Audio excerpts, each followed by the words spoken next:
Newly released body camera footage shows Minneapolis police officers appearing to celebrate the hunting of Black Lives Matter protesters with rubber bullets 5 days after George Floyd's murder last year. First reported by the Minnesota Reformer, the footage was released to the public Tuesday by the attorney for Jaleel Stalling, a man who was acquitted on charges of firing a gun at officers after they fired non-lethal bullets at him. Take a listen to one clip where you can hear Minneapolis Police Commander Bruce Follick, who has since retired, speaking. We're going to go find some more people. Instead of chasing people around, we're going to hunt. You guys are out hunting people now, and it's just a nice change of tempo. Yep, agreed. These people. That was Bruce Falcon. In another moment, you can hear a protester say, "We're unarmed. This is America. We can say what we want," which is immediately followed by an officer shooting at them with rubber bullets. A spokesman for the Minneapolis Police Department declined to comment on the officer's actions, according to the Minnesota Reformer, due to an ongoing internal investigation. Joining me now to discuss is Minneapolis City Councilwoman Andrea Jenkins. Councilwoman Jenkins, what is your first reaction to seeing and hearing this incredibly disturbing footage? I was absolutely disgusted, Charles, and thank you for having me on tonight. But yeah, I mean that footage and listening to the officer talk about hunting people, particularly Black people, was just disgusting, and that's horrifying. Yeah. Some of the people who have fought against the idea of defunding the police say that we don't need to defund, we need to reform, we need to, fix it, that we need more training. Does this sound to you like a department that can be fixed, that can fix itself? If this is how they talk when they don't think that anybody else is listening, this is how they behave. Right. And here's the thing, Charles. I mean, they know people are listening, right? They have on full body cams that are recording everything. And so, it has to make you wonder, do they really care at all? Who knows what's going on? It is not a department that can reform itself, which is why the Department of Justice is investigating this department, which is why the Minnesota Department of Human Rights is investigating this department. We need some really rigorous outside help to address the deep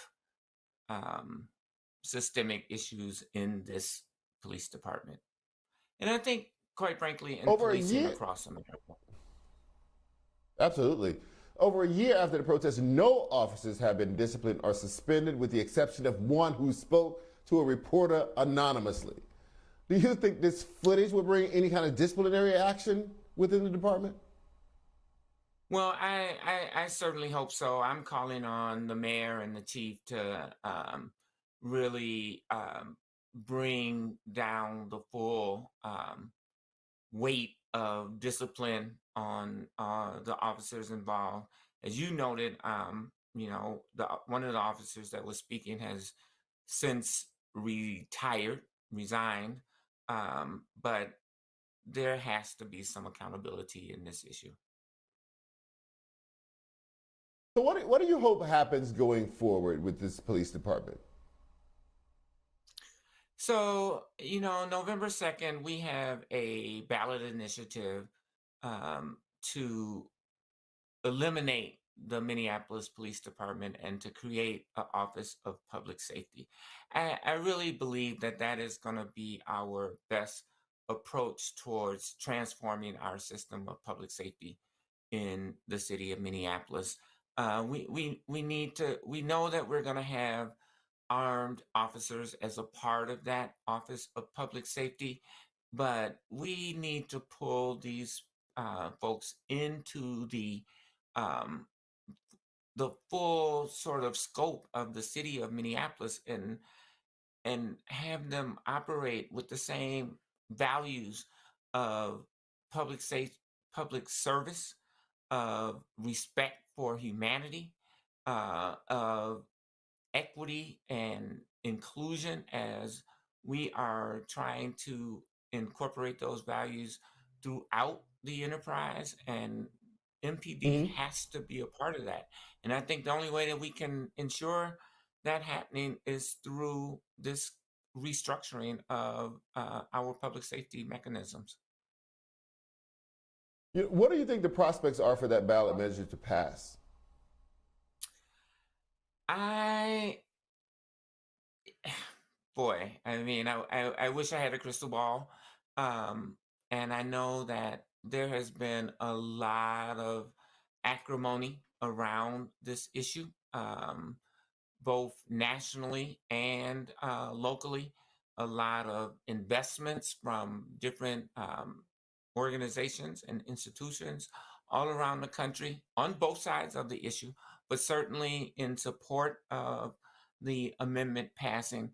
So it's certainly a toss up, but I would say, and particularly after people have watched this video, that the chances for it passing may have just increased. Does this video also open up the police department and the city itself to more litigation? I mean, this is just dangerous. You can't just go around willy-nilly shooting these bullets at people. And just because they say that they're non-lethal, you hit in the right spot, they become lethal. And also, you can put out an eye. You can do all. You know, it is an assault on a person who has done nothing wrong. If the person has in fact done nothing wrong, if you're just walking around, driving around as the officer said in the video, hunting. Doesn't that open the city up to be sued by these people who were targeted? Absolutely. And quite frankly, Charles, we have been sued pretty regularly now. And incidentally, we have many officers who are leaving the force, um, citing post-traumatic stress disorder. And so it's like this double-edged sword that is really costing the taxpayers of this city tremendous amounts of money.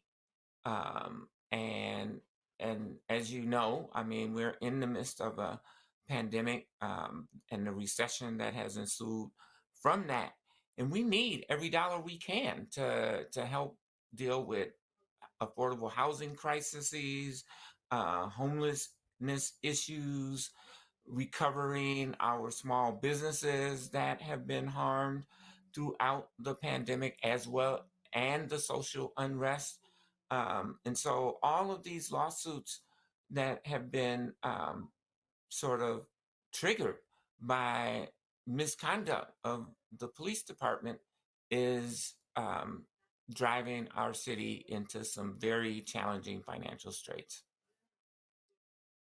Councilwoman Jenkins, thank you so much for your time. This is just still very disturbing video.